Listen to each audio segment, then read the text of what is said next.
The body of Sir Victor Hedges, former Member of Parliament for Chelsea, was recovered from the harbour at St Mawes, Cornwall, in the early hours of this morning. Possibly a robbery gone wrong, as his valuable gold pocket watch was missing.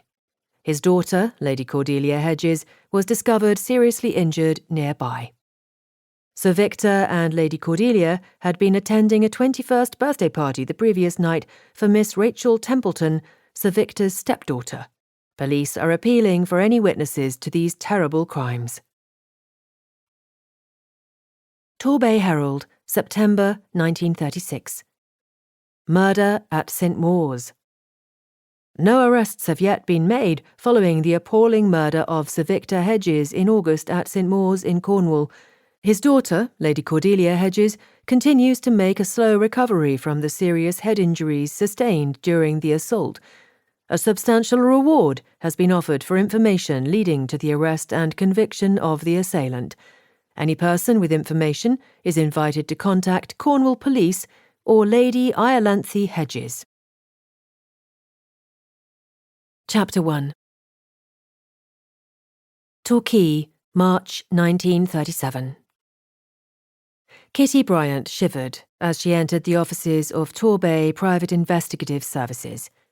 The day outside was damp and dreary, with a sea fret covering the street outside in a layer of mist. She turned on the desk lamp and switched on the electric fire she had insisted that her husband Matt install just after Christmas. She had been so impressed with the instant heat from the one in her father's apartment in New York that she had thought it perfect to fit one in the office. Once she had filled the kettle and set it on the little spirit burner to heat, she opened the post and set about tidying the room. Their office was situated above a gentleman's outfitter's on the main shopping street in Torquay and shared the floor with a business that specialised in the manufacture of false teeth. The arrangement worked very well, and they had a tiny waiting area and a nice light office with a view of the street. Her first client was due to call in less than 10 minutes, and she intended to be fully prepared.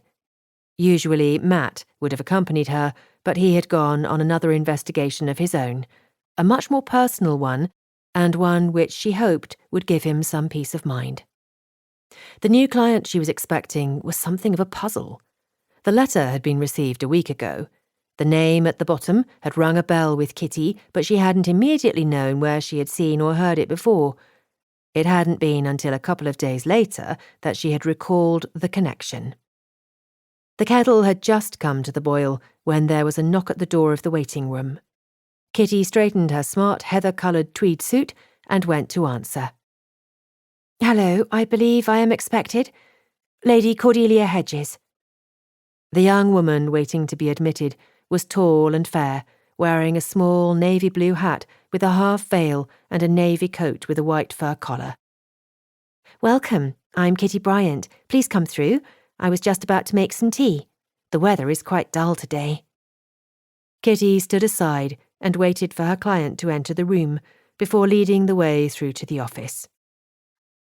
The girl had travelled a considerable distance to consult them, and she was curious about why she had not engaged a firm closer to her London home. "Thank you, Mrs. Bryant.